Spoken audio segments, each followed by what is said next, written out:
root averages there. They have slides. Do you guys all have slides over there? Mm-hmm. And they'll come up as soon as they can.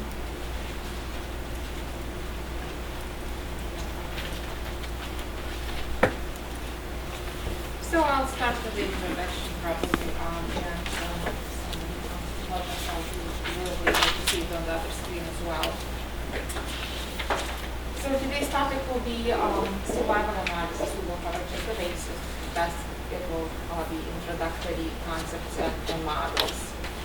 Now, for those who in need, this activity is eligible for 1 hour of continuing medical education credits, so fill out the form so you will be able to get that. So I'm going to cover educational objectives today. First of all, we will look at survival data and how different that is from our other measurements that we take in our medical studies. Then once we are familiar with the data and know what complications it has, we will look at the basic measures that I use to summarize the data, to describe it. And then at the end, we will cover a little bit of regression models, which allow us to look at more complicated models as they relate to survival analysis. This is a financial disclosure, conflict of interest. Well, there's not much to disclose. And after the lecture, we have evaluation forums, and we would appreciate your comments on this lecture. And if you have suggestions for future biostatistics lectures, we would appreciate having those because that allows us for better planning in the future. That's the outline of the talk. So first of all, we will talk about the data and look at some examples. Then we will look at just an outcome itself and see how we summarize them. And there are two types of data that you will encounter in these studies. This is what we usually call survival data, and those are so-called single endpoint studies. And we are usually looking at one event. Usually it's an ultimate event like death. We will learn how to summarize those and to quantify those risks. And the other type of data that we will be considering is competing risks data.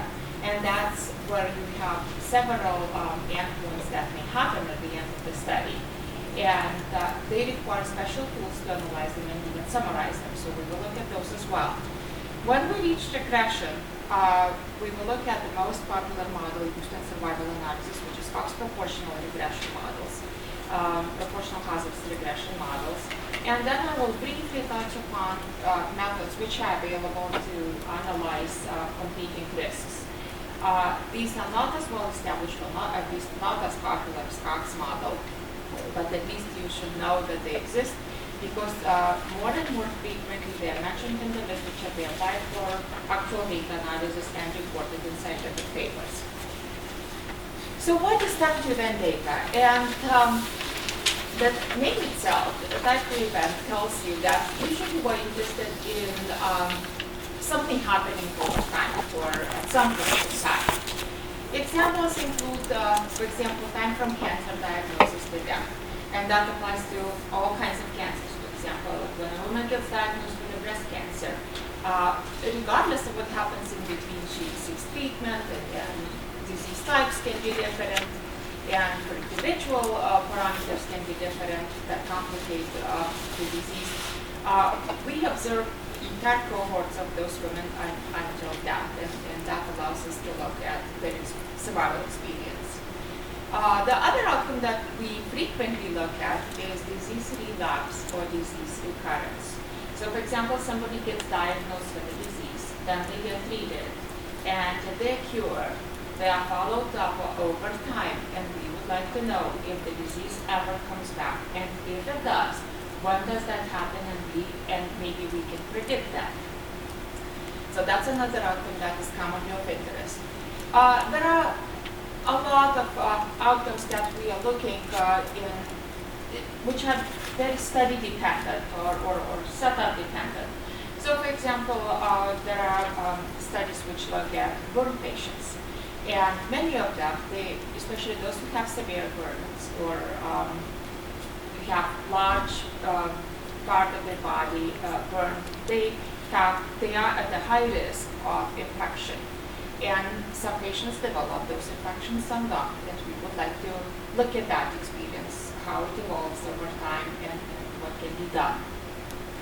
So when we look at these events, which happen over time, first of all, we want to quantify that risk over time. So for example, if we admit you or a patient into a hospital, we would like to know what are the chances that he or she will develop an infection by day 10 after the birth, and what's the probability, let's say, or risk of having that infection by the 3-week mark, by day 21.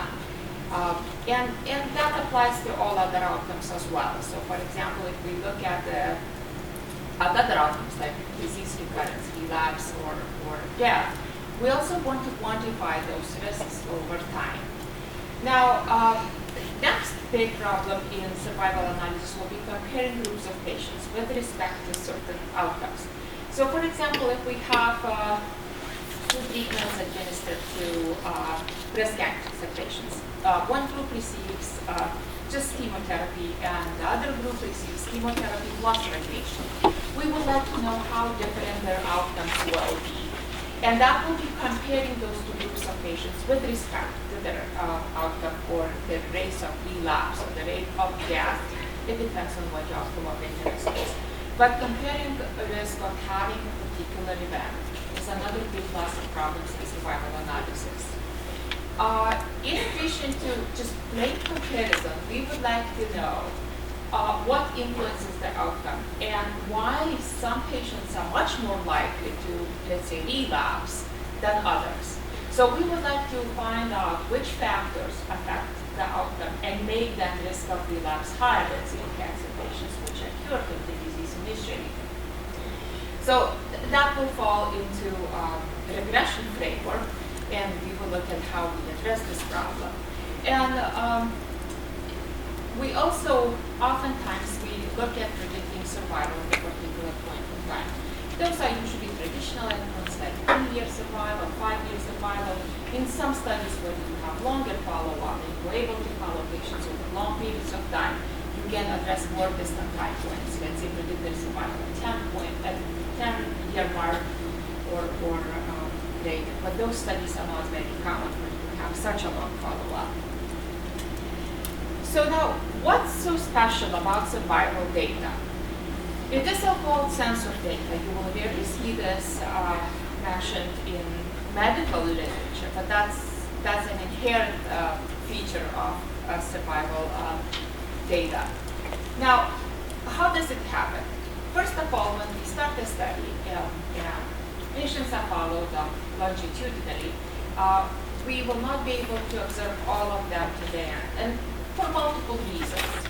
So, for example, when they enter a study at a fixed point of time, suppose we are forming a cohort of patients which are diagnosed with breast cancer patient this year, and we will be following them longitudinally. Some patients may die after some time, and suppose we're interested in death rates for death time in all those patients. They may die at some point. They may move out of this area and will never come back to the physician which is collecting the data, and that's what we call loss to follow-up. And simply, we may have a time frame in which we conduct the study, and we have to collect data within that time, for example, 10 years. And beyond that, we are not able to continue the study for time concerns or because of financial issues, as most studies are limited in time. So end of study will prevent us from seeing what happened to those patients down the road. So for all those patients where we will discontinue observation, we know exactly that at the last follow-up visit, they were alive and well, but we have no idea what happened afterwards. They may be dead in a week after the last visit. They may be alive and well in 10 years. So we cannot put an exact survival time for those patients which were alive and well at the last visit, but we never saw them back again. So these are called censored observations. Now the next slide will be an illustration for that. So we see 5 patients in this slide. And we will be looking at, for example, patient 1. This is the first enrolled study in the patient, and we observe it. And the black diamond shows that at some point in time, let's say this one,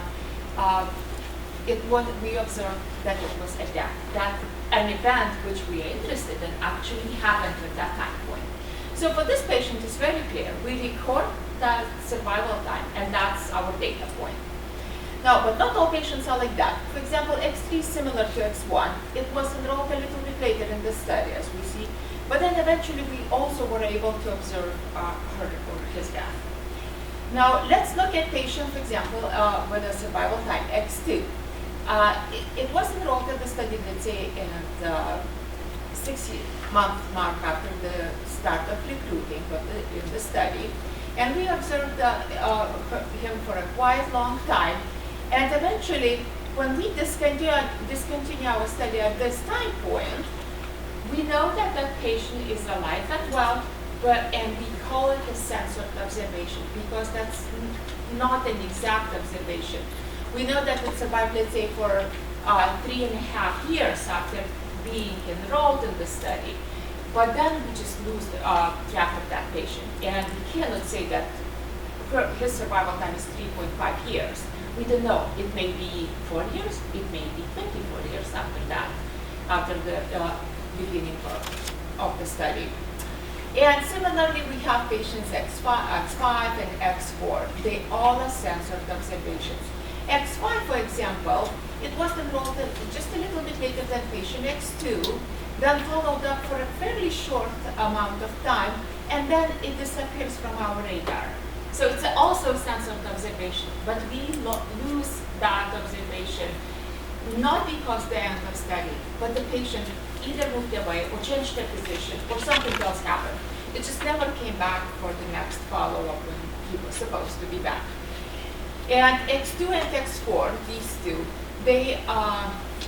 two will be censored because the study ended. And that's the observation window from beginning of the study to the end of the study. And our data reflects what we saw during that time.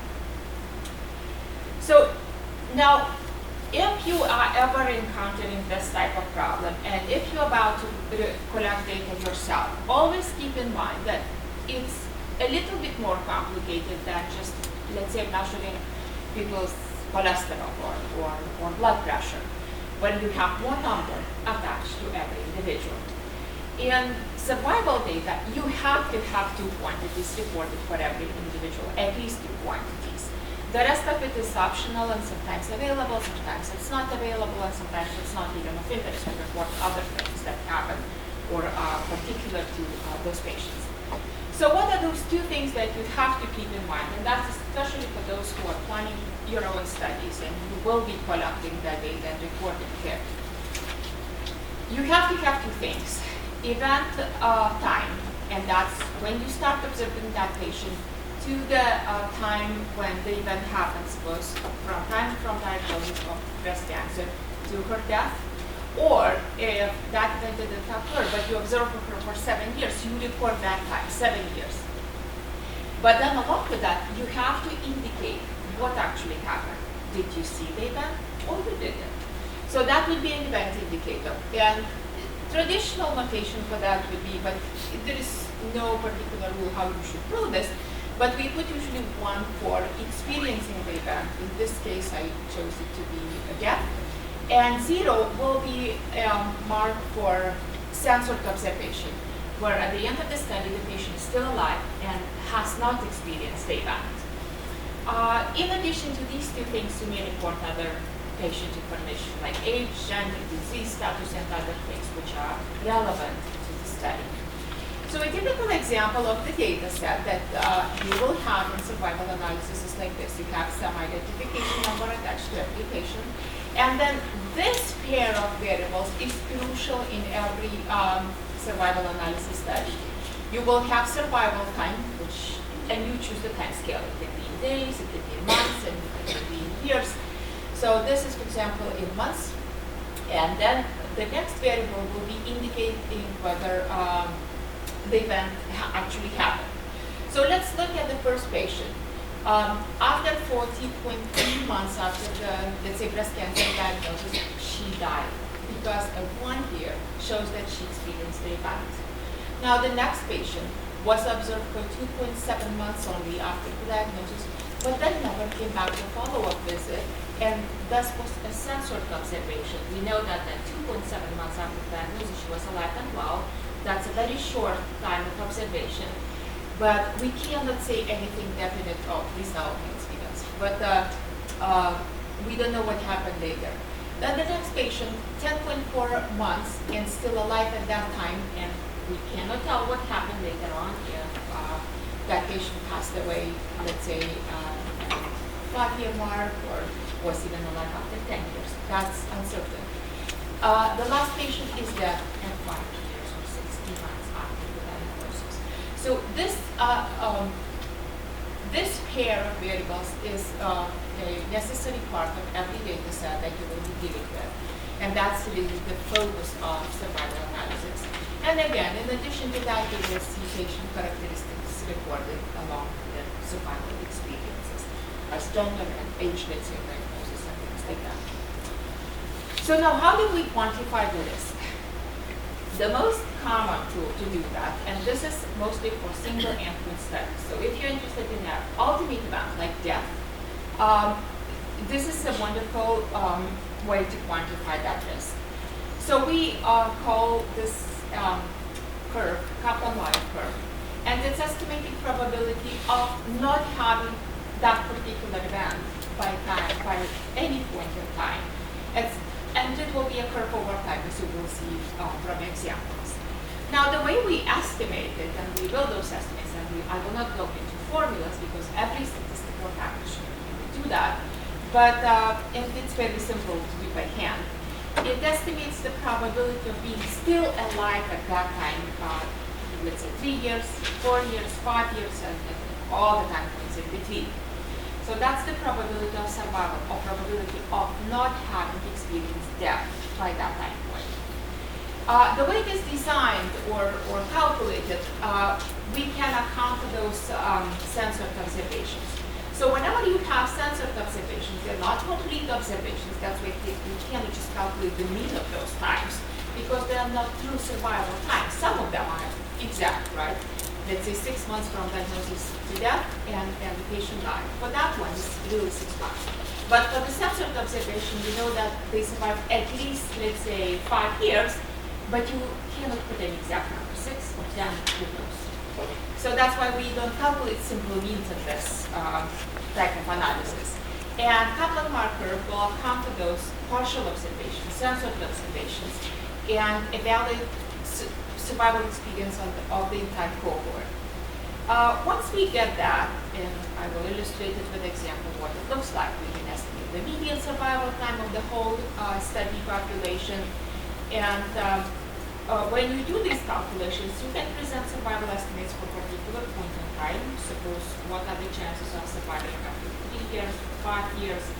And also, we usually present the entire curve as a graph. And that's a very common graph you will see in all biomedical papers involving survival analysis. Now, when you will be dealing with this type of data, it's almost always impossible to estimate the mean or average survival time well. And that's something to keep in mind when you work on your own data. So that's a typical example of Kaplan-Meier curves, and that's what you will see. First of all, notice that they are always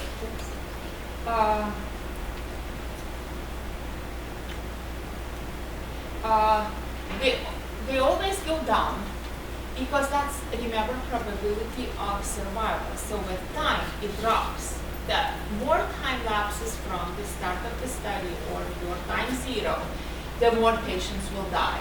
And that's a natural occurrence. That's why it never goes up in these studies. So you will see, in some very rare types, it may fluctuate, but not in a classical right sense of data, which we consider here. So that's what we have. This study is taken from a paper published in 2008, and this is a study of unrelated donors used for patients with Philadelphia negative lymphoblastic leukemia, acute lymphoblastic leukemia. And there were 169 patients transplanted between 1995 and 2004. So this is based on, again, CIBMPR data and published in Blood back in 2008. So this particular graph presents their survival probabilities in two groups. One group of patients received transplant from a well-matched and related donor, so which means it wasn't their sibling. And the other group of 29 patients received a mismatched donor marrow. And we see that when we look at those two curves, we see that the mismatched one is much lower than the top curve, which is for those who received a bone marrow from well-matched unrelated donor. The lower the curve, the worse their life the worse is their survival. So we look at those curves and we can immediately say that mismatched donor recipients do much worse as compared to those who had a well-matched donor. Now, when we look at those curves, they seem to be fairly far apart, but we don't know how to compare, how to attach the p-value to this comparison, or how to make a conclusion whether they are statistically significant different. So how do we do that comparison? So in this case, hypothesis of interest will be that two survival curves equal at all time points versus an alternative hypothesis that they are not equal, at least at some time points or one point. And in this case, S1 is survival probability at time t could be 6 months, 3 years, 5 years over time in group 1, and S2 survival probability in the other group at time t.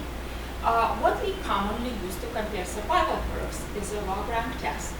The ideal log rank test is as follows. We compare observed number of events in each group to the number of events we would expect to see in that group if survival experience in both groups was exactly the same.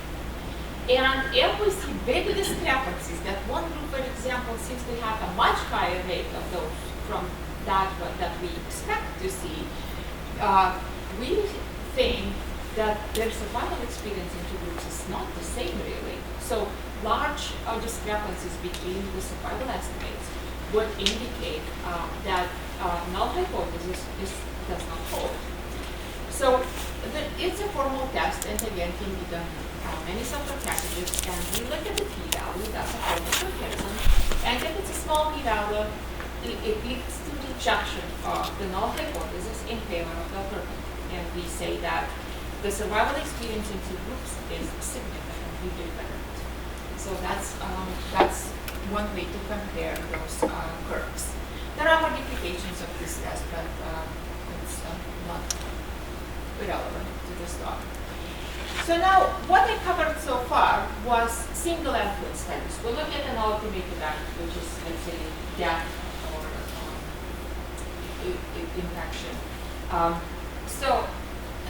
There are other studies where we have multiple events that can happen to every patient. And that what comprises competing business data.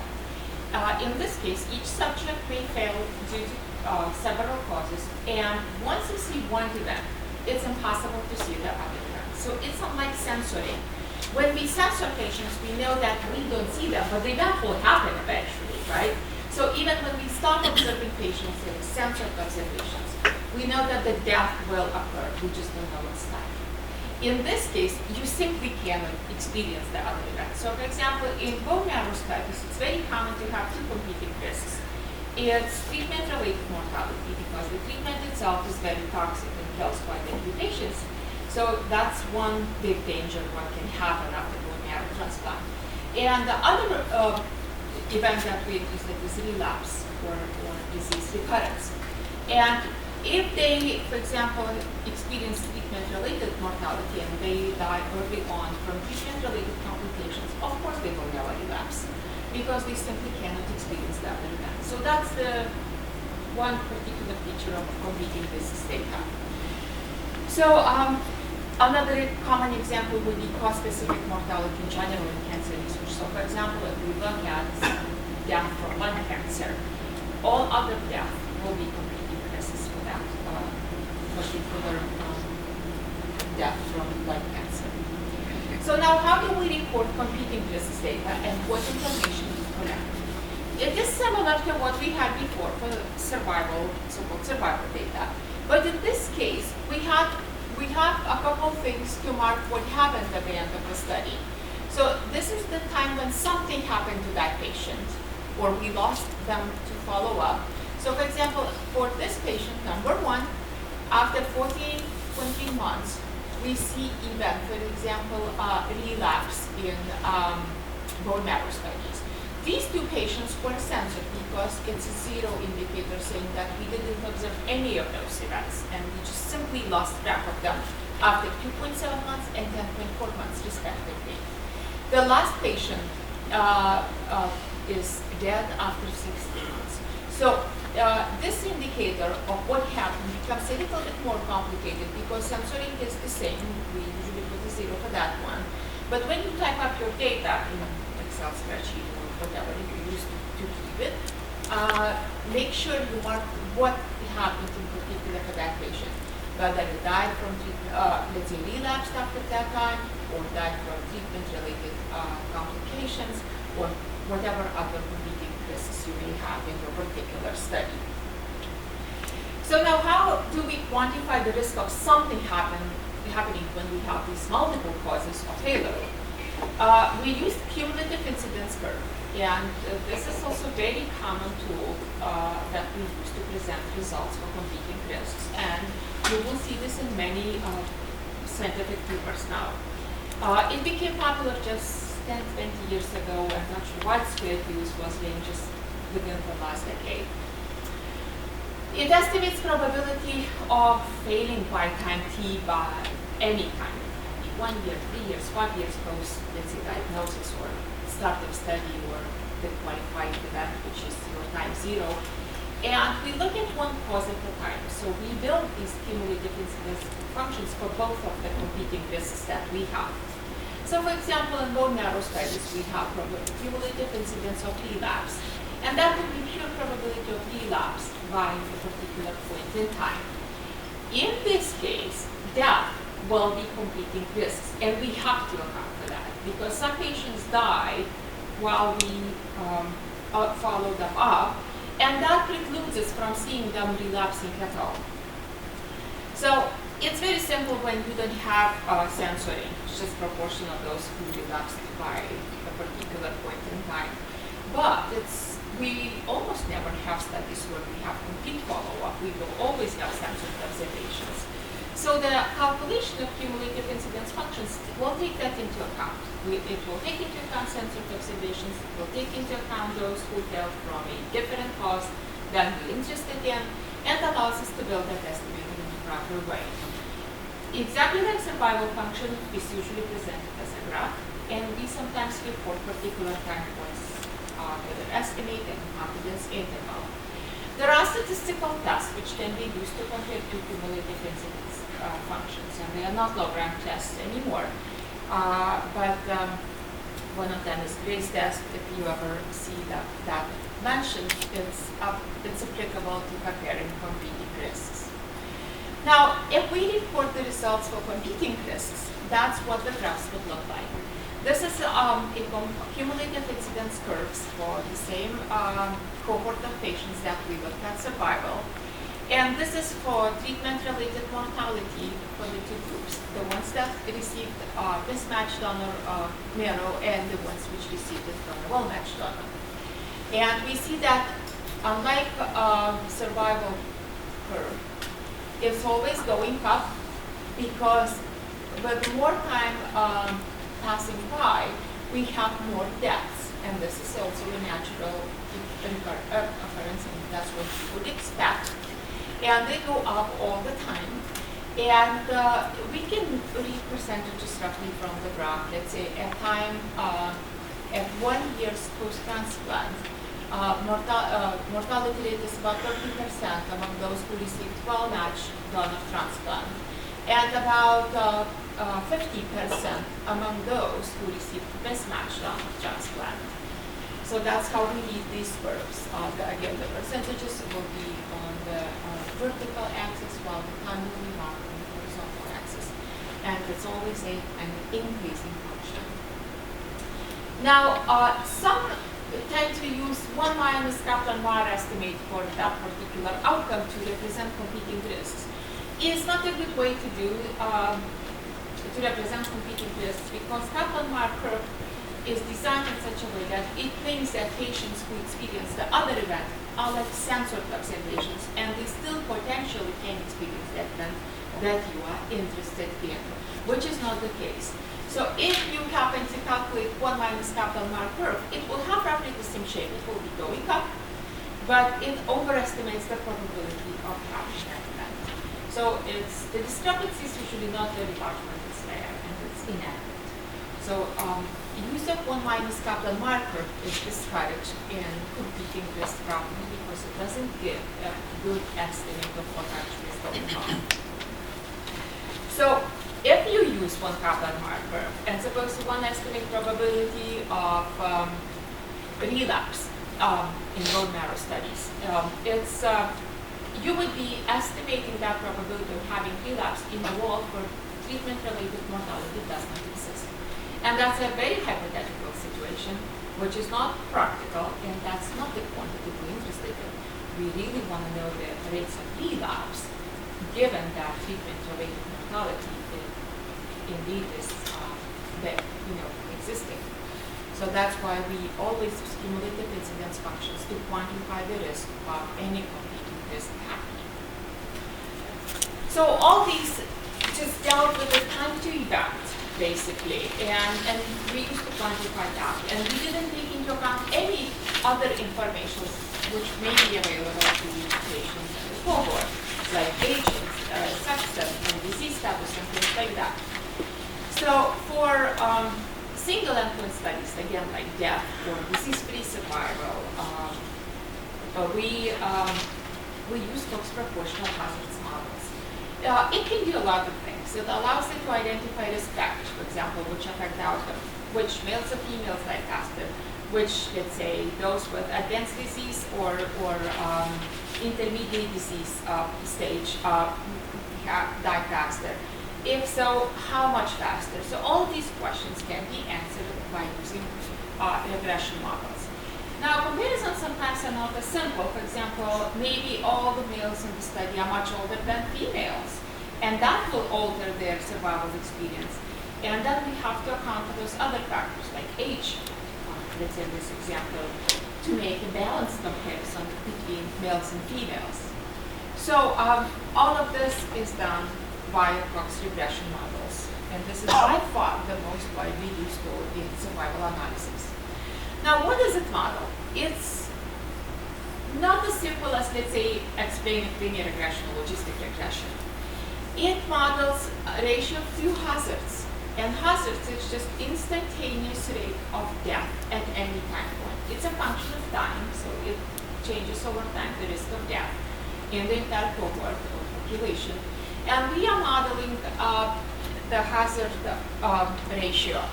The top portion represents the rate of death for patients which have covariates like age and gender and disease status set at a particular value. And they compare them to the baseline hazard rate, which is sort of it has an interpretation. It's when all covariates are zero. Sometimes it's a meaningless quantity from practical standpoint of view. But most of the time we pick something which we want to compare it to meaningful. Let's say males to females when everything else is the same age, the same disease status, let's say the same race and things like that. And the model sits as a linear combination of all of those covariates. So the right-hand side is familiar to you from linear regression, logistic regression. It always looks the same. It just, the left-hand side won't be a model. It's slightly different. So now, the next slide will illustrate it more like a graph. So in this case, we look at the hazard. So one is, this is, suppose our patients who received matched donor transplant. And the top curve is how fast the patients who received unrelated mismatched donor transplant are dying. So you will see that it changes over time. It's very high in the beginning, right after transplant, after 1 year, when let's say they die fast because of treatment-related complications. And then it sort of starts going down. We see the same pattern in both cases. Now, the crucial assumption that we make in proportional hazards model, that this distance between the two curves is roughly the same at all time points. Initially, they will start at 0, but then they diverge from one from each other. And then that distance has to be roughly the same. That's what we call proportional hazards assumption. What it models now, Cox model, it's exactly the ratio.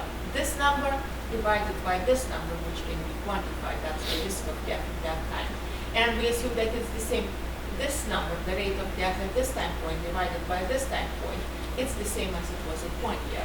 So that's what Cox proportional hazards model allows us to quantify. Now, we have two types of covariates, and that's something to keep in mind when we deal with regression. There are fixed covariates, and those are known at the beginning of the study, and they will never change. So those are, for example, age or diagnosis, patient's gender, patient's disease type, let's say socioeconomic status is relevant in some studies, and things like that. They don't change over the course of the study. We have other types of covariates, which we call time-dependent covariates, and as the name itself tells you, they may change. So, for example, when we look, for example, at bone marrow studies, what we observe, patients develop, when they receive somebody else's cells, stem cells, they can develop a reaction to that, and that's called graft versus host disease. It's actually working in an opposite direction. The graft attacks the host. So that's the name, graft versus host disease. And some patients will have it, some won't. So this is something we cannot foresee at time 0. We don't know who will get it, if they get it, when they will get it, and that's what it makes time-dependent covariate. It's not known at time 0, and it happens for part of the patients and at all different types. So this is something to keep in mind, and you cannot just simply code 1 or 0 and treat it as such, because it's not known ahead of time. Other thing that I should warn you, you should never group patients by time-dependent covariates. So for example, if you want to make a simple plot, even of survival curves, you cannot group them by graft versus host disease. That's survival curve for those who develop graft versus host disease, and that's another survival curve for patients who never did. Because those who develop graft versus host disease they have to live long enough to get that, and that immediately biases your results. So now, Cox model is nice because it can accommodate both types of covariates. The fitting mechanism and how so the objective when we have the data is to find what those coefficients betas are in this equation. And Cox model and the fitting mechanism, how we find out those coefficients, is able to accommodate both types, fixed and time-dependent covariates. But it's your obligation to identify which one is which, basically. When you see a list of patient characteristics, you have to decide which ones are time-dependent, which ones are fixed covariates. And that sometimes is not an easy task if you deal with a completely new phenomenon or a study which you never seen before. So model building, one thing that we always check ahead of time before even proceeding to the Cox model is whether proportionality holds. There are several ways to do that, starting with drafts and more formal ways to do that. But we have to make sure that that assumption holds, because otherwise the interpretation will not make sense and it will just be misleading. Then, which covariates have to be included in the model and are relevant in predicting the outcome? We use standard model selection techniques, the ones we use in logistic regression or linear regression to select those. That would be forward selection, where we start with nothing in the model and we act with one covariate at a time based on how significant they are. Backward elimination, where we start with all the possible covariates in the model and we trim the model down by removing the covariates which are least significant in every step. And the stepwise selection, which often needs to be add some, eliminate some, and while you have a model, a final model.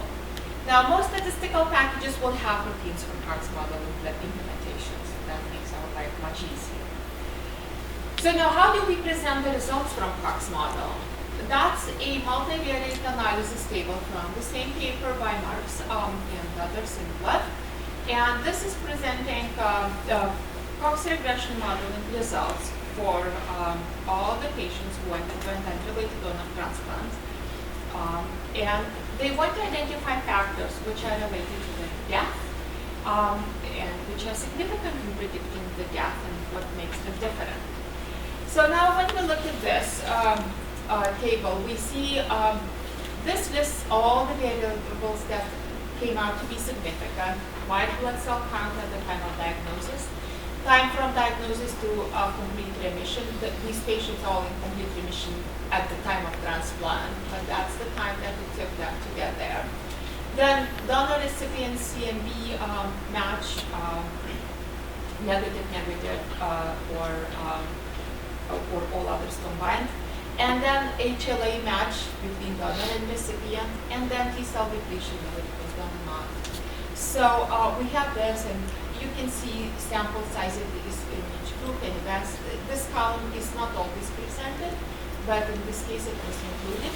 But the most important columns are these ones. That's the way we summarize results from Cox models, and that's what you will see in the papers.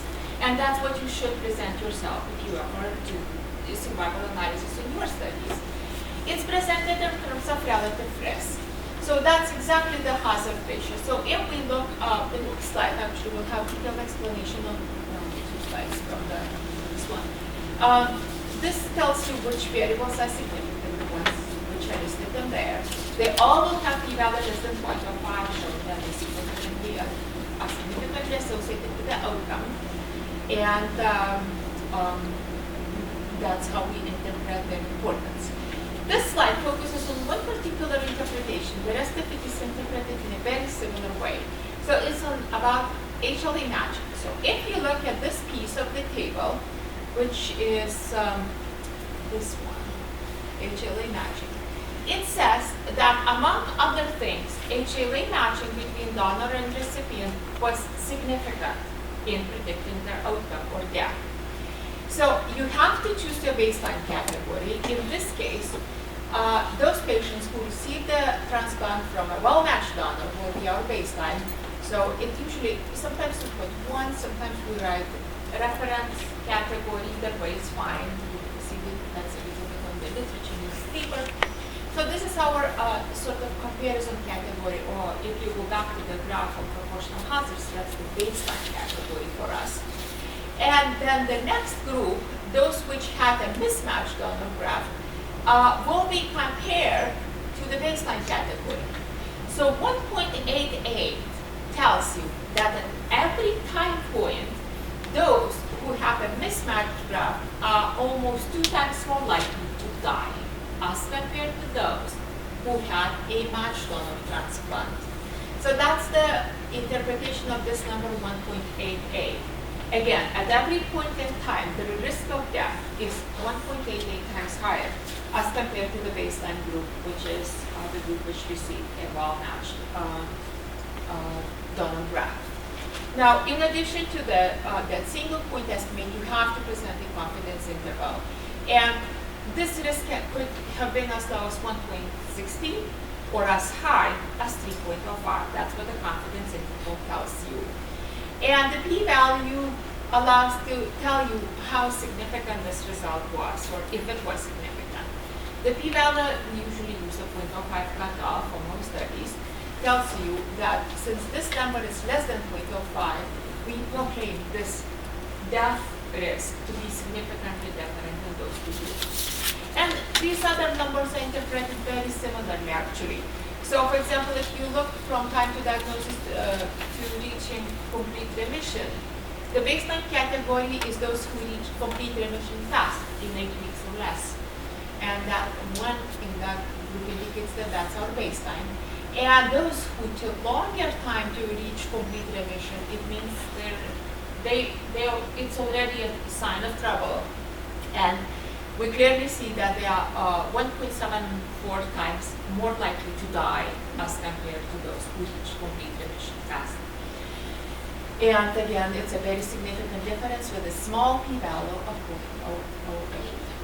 So you interpret these relative risks, again, keeping in mind that this describes or compares the two groups over time in each point in time, and that risk is roughly the ratio of the risk of death is the same.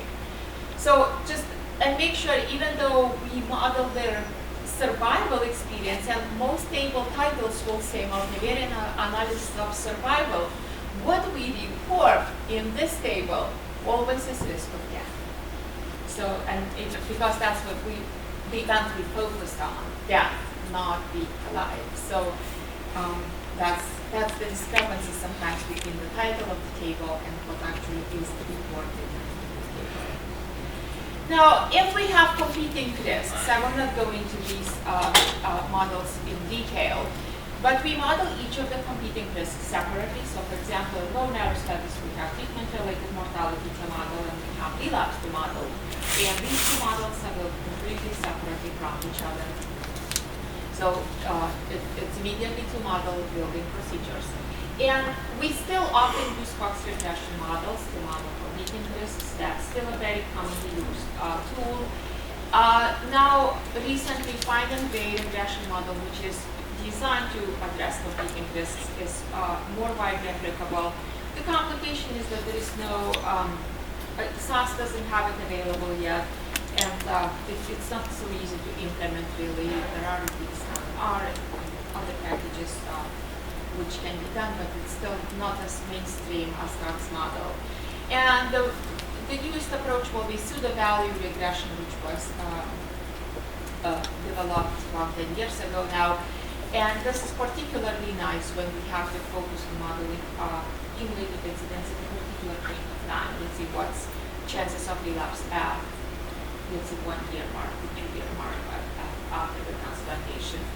And that's what we do. It also enables us to model that outcome at the grid of time points, which sometimes is a good risk.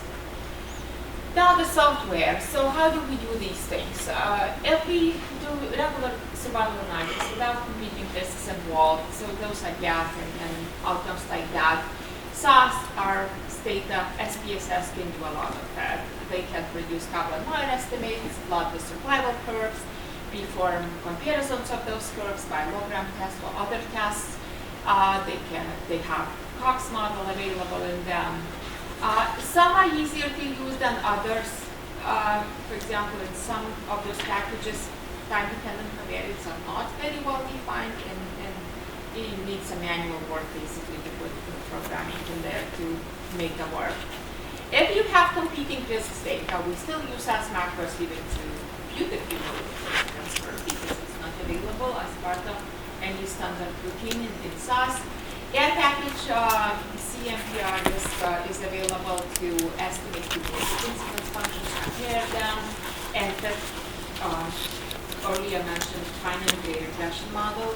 And pseudo-value approach, it needs initial preparation of the data and computation of those values at a particular time point. And then once you have that, and we have a SAS macro and R function for that, and they're available on Biostat's website actually if you're interested in that. But then we can put those, feed those values to any standard package and regression model will come.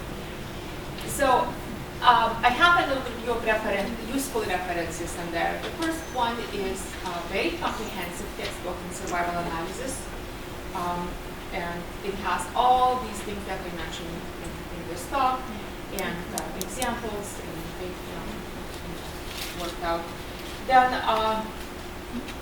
for pseudo-values, the last method that I mentioned for a fixed point analysis was published in one paper was in 2003, and the more comprehensive paper in 2005.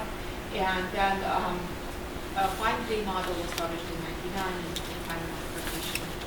This publication by Fine-Grained of 1999 in JASA. And then for implementing pseudo-value regression, there is a paper by Klein and others in computers, methods, and parameter-defined medicine. And the last one is overview of software packages available for analyzing survival data. And I'll be happy to take any questions if you have any.